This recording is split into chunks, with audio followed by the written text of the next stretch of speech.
Bismillahirrahmanirrahim. Assalamualaikum warahmatullahi wabarakatuh. Bismillah, walhamdulillah, wassalatu wassalamu ala rasulillah, wa ala alihi washabihi wa mawala. Asyhadu an la ilaha illallah wa asyhadu anna muhammadan abduhu wa rasuluhu amma ba'du. Pertama-tama, marilah kita panjatkan puji syukur kita kepada Allah Subhanahu wa taala yang telah memberikan kita nikmatnya tak terhingga sampai saat ini. Salawat dan salam tak lupa kita curahkan kepada nabi besar kita Nabi Muhammad sallallahu alaihi wasallam. Pada kesempatan kali ini, kami kelompok 5 akan mempresentasikan hasil diskusi kelompok kami. Sebelumnya, perkenalkan, nama saya Arelia Putra Pratama dengan NIM 006. Saya Faiza Nadira Rehanisa dengan NIM 001. Saya Azra Aziza dengan NIM 014. Saya Hidayah Fiorini dengan NIM 018. Saya Marcelana Sematulayu dengan NIM 034. Selanjutnya, bisa di-share materinya. Model pasar yang pertama yaitu pasar persaingan sempurna. Pasar persaingan sempurna merupakan pasar dengan jumlah pembeli dan penjual yang banyak, serta produknya homogen dan tidak bisa dibedakan. Selain itu, penjual adalah pengambil harga atau price taker, dan perusahaan mudah untuk keluar dan masuk dari pasar. Pasar persaingan sempurna adalah struktur pasar yang paling ideal, karena sistem pasar ini adalah struktur pasar yang dapat menjamin realisasi barang atau jasa yang sangat berefisiensi tinggi. Komoditas yang dijual di pasar jenis ini antara lain beras, gandum, sembako, sayur mayur, buah-buahan, dan kebutuhan rumah tangga lainnya yang biasa dijual di pasar serupa seperti pasar induk. Pandangan Islam terhadap pasar persaingan sempurna. Menurut Ibnu Taimiyah, mekanisme pasar Islam harus memiliki standar, yaitu harus bebas masuk dan keluar pasar. Lalu diperlukan informasi tentang kekuatan pasar dan tingkat komoditas yang memadai. Selain itu, unsur monopoli harus dihilangkan dari pasar untuk mencegah segala bentuk kolusi antara pembeli dan penjual. Ketika barang palsu dan penipuan muncul, homogenitas dan standarisasi produk sangat disarankan, dan Islam mengutuk setiap perilaku yang menyimpang dari kebebasan ekonomi yang jujur, seperti sumpah palsu dan penimbangan yang tidak pantas. Pada masa Khalifah Umar bin Khattab, ada contoh persaingan sempurna di pasar Islam, yaitu ketika Umar memasuki pasar kurma, Umar menemukan bahwa harga salah satu pedagang lebih rendah dari harga pasar. Umar memberikan dua pilihan kepada penjual. Yang pertama, menaikkan harga sampai harga sama dengan harga pasar atau keluar dari pasar. Menurut Ibnu Taimiyah, penetapan harga menjadi penting atau diperlukan untuk mencegah manusia atau produsen menjual makanan dan barang lain hanya kepada kelompok tertentu dengan harga ditetapkan sesuka hati. Ini merupakan kezoliman di muka bumi, demi tercapainya kemaslahatan wajib diterapkan penetapan harga. Ibnu Taimiyah berkata, sesungguhnya kemaslahatan manusia belum sempurna kecuali dengan penetapan harga. Yang demikian itu perlu dan wajib diterapkan secara adil dan bijaksana. Next. Permintaan dan penerimaan pada pasar persaingan sempurna. Permintaan pada pasar persaingan sempurna dapat dilihat pada kurva di bawah ini. Pada kurva A, pada kurva industri dan pasar menunjukkan bahwa tingkat harga bergantung pada hubungan antara penawaran dan permintaan. Dan pada kurva B atau kurva perusahaan menunjukkan bahwa output perusahaan relatif kecil dibandingkan output pasar. Sehingga apapun yang dijual perusahaan, harga relatif tidak akan berubah, karena perusahaan individu bertindak sebagai pengambil harga. Kurva permintaan yang dihadapi perusahaan adalah garis horizontal D. Lalu penerimaan pada pasar persaingan sempurna. Pada kurva A, pendapatan total perusahaan atau total pendapatan sama dengan total produksi Q dikalikan harga jual P. Karena harga ditetapkan, pendapatan rata-rata dan pendapatan marginal sama dengan harga. Oleh karena itu, kurva permintaan D sama dengan kurva hasil rata-rata atau AR, sama dengan kurva hasil marginal MR, dan sama dengan harga atau P. Lalu pada kurva B pendapatan total berupa garis lurus dengan sudut miring positif mulai bergerak dari titik awal 0,0.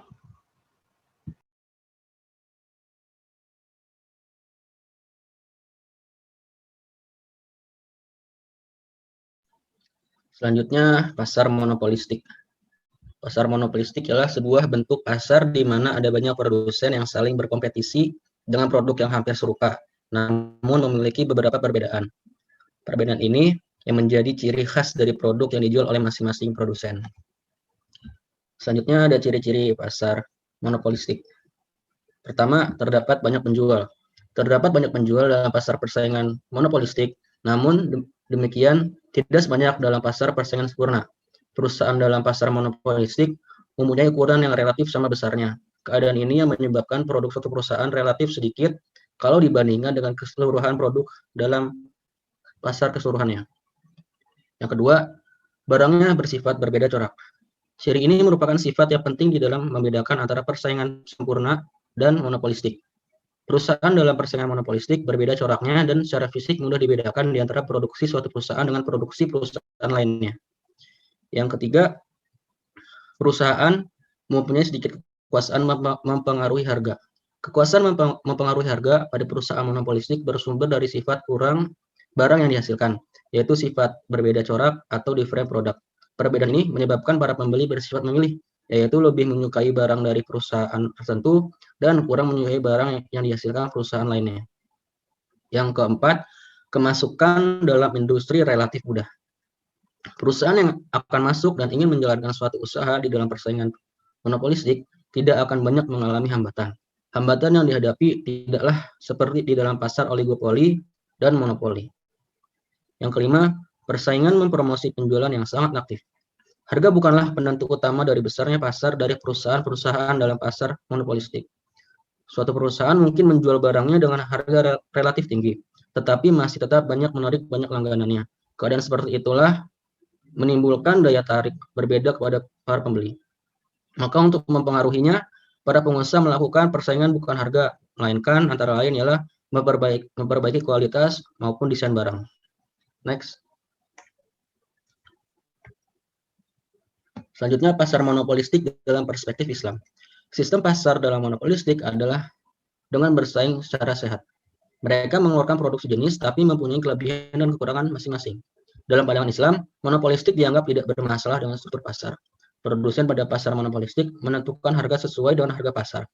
Produsen di pasar monopolistik tidak seenaknya dalam menaikkan ataupun menurunkan harga maupun komoditi itu sendiri.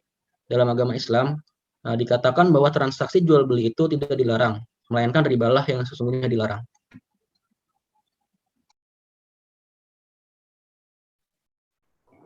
Yang ketiga ada pasar oligopoli. Pasar oligopoli sendiri artinya adalah pasar yang di dalamnya terdapat sedikit produsen, akan tetapi masing-masing dari mereka mampu mempengaruhi harga pasar dengan harga hasil produksinya. Karakteristik pasar oligopoli sendiri yaitu yang pertama, jumlah perusahaan lebih dari 2 tapi kurang dari 10. Barang yang bersifat homogen. Contohnya ada semen, bensin, mentah, rokok, air, dan sebagainya. Lalu ada pengambilan keputusan yang saling mempengaruhi dan kompetisi non-harga. Faktor menyebab pasar oligopoli, yang pertama ada efisiensi skala besar, investasi awal sangat besar, biaya produksi murah bila skala produksi sangat besar. Yang kedua ada kompleksitas manajemen, yang pertama industri padat modal dan ilmu pengetahuan sumber daya manusianya kualitasnya tinggi. Yang terakhir ada persaingan non-harga. Kelebihan dan kekurangan pasar oligopoli. Kelebihan pasar oligopoli sendiri yaitu yang pertama terdapatnya sedikit penjual karena dibutuhkan dana investasi yang besar. Yang kedua jumlah penjual yang sedikit membuat penjual dapat mengendalikan harga. Kekurangannya yang pertama terdapat rintangan yang kuat untuk masuk ke dalam pasar oligopoli. Terus produsen juga dapat melakukan kerjasama kartel yang dapat merugikan konsumen. Lanjut ada penetapan harga pada pasar oligopoli menurut Islam.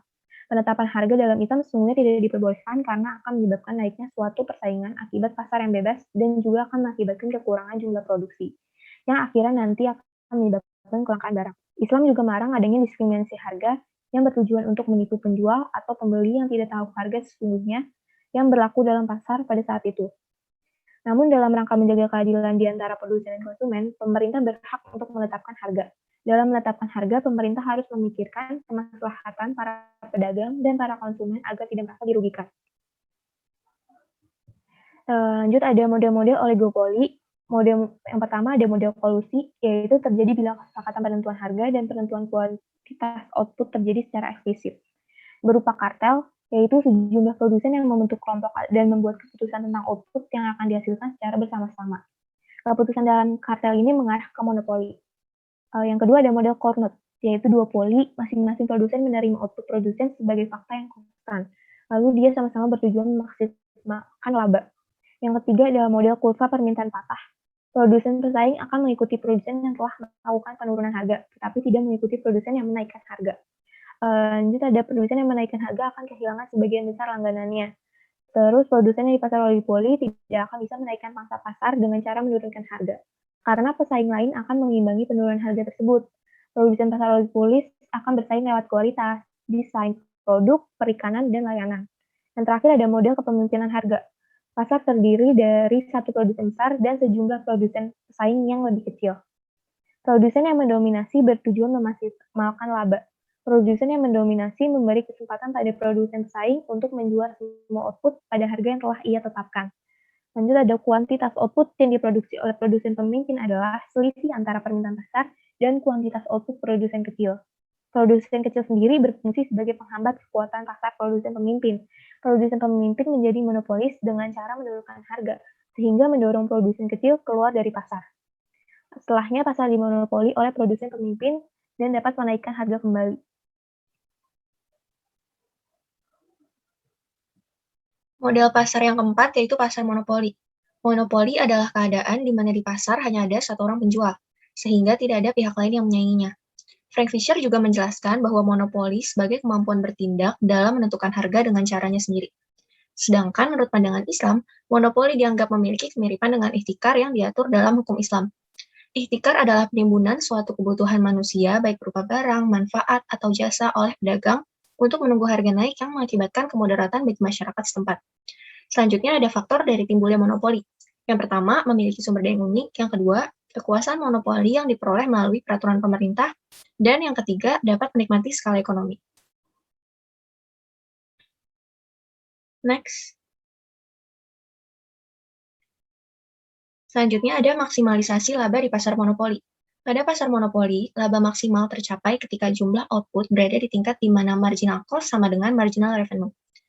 Keterangan dari kurvanya yaitu kuantitas output yang menghasilkan laba maksimal adalah pada tingkat di mana MC sama dengan MR yakni sebesar Q1.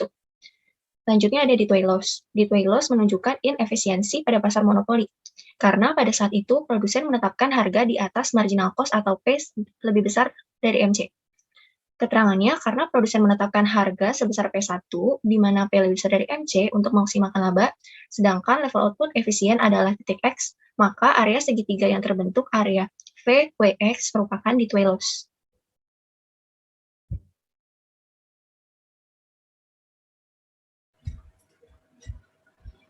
Yang selanjutnya adalah game teori. Game teori dalam ekonomi adalah suatu kajian yang mempelajari tentang bagaimana interaksi pelaku ekonomi dalam mengambil keputusan yang optimal berdasarkan aksi dan reaksi pelaku ekonomi lain. Terdapat berbagai jenis macam game teori dan salah satunya yaitu Prisoner's Dilemma. Prisoner's Dilemma merupakan jenis game teori yang memberikan gambaran mengenai dua tahanan yang berusaha mengambil keputusan, di mana payoff atau hasil keputusan mereka tersebut akan menentukan hukuman apa yang akan mereka peroleh. Kedua tahanan tersebut di dalam ekonomi mengilustrasikan kedua perusahaan yang sulit untuk memelihara kerjasama, bahkan ketika kesepakatan tersebut akan membawa keuntungan untuk kedua belah pihak. Hal tersebut terjadi karena self-interest atau kepentingan dari masing-masing perusahaan yang menginginkan hal yang lebih daripada kesepakatan yang telah dibuat.